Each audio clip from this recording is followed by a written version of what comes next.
गृह राज्य मंत्री हर्ष संघवी ने सूरत से महाकुंभ तक पहली वोल्वो बस को हरी झंडी दिखाई। ढोल नगाड़ों की गूंज पर यात्रियों का स्वागत किया गया।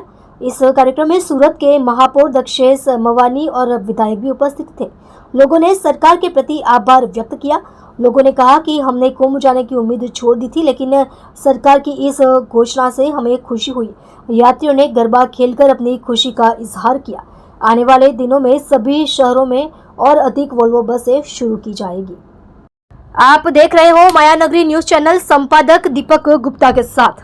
आप सौने विनंती है कि जे कई प्रशासन द्वारा जे माहिती આપવામાં આવે એ માહિતીનું સંપૂર્ણ રીતે પાલન આપણે લોકોએ કરવું જોઈએ, જેથી કોઈ પણ પ્રકારની બીજી તકલીફ પડે નહીં।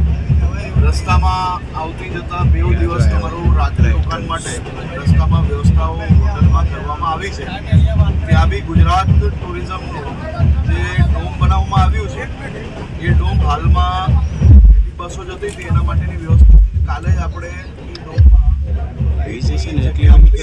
જેનો ડોમ બની રહ્યો છે એ લાભ તમને લોકોને પહેલા દિવસે મળી શકે એવી નથી, પરંતુ કોઈ બી તકલીફ હોય તો તમે લોકો ત્યાં જઈ શકો।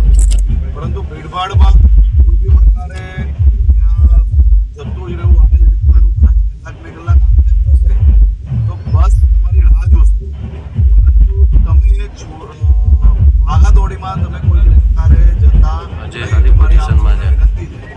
બની શકે છે કે થોડું ચાલવું પડશે, કારણ કે આપણે સૌ સમજીએ છીએ કે 10-15 કિલોમીટરનો જે રશ છે ત્યાં સુધી બસ જવાની પરમિશન નથી। આપણે યુપી એસઆરટીસી એટલે કે ત્યાંનો યુપી સરકારી બસ છે એની માંગણી કરી છે તમારા સૌની વ્યવસ્થાઓ માટે, જેટલી મળશે એ રીતે વ્યવસ્થા આપશે, પરંતુ તમારા સ્ટોપ પછી થોડી ઘણી ચાલવાની માનસિકતા જોડે જ આપણે લોકો સૌ લોકો તૈયારી રાખજો।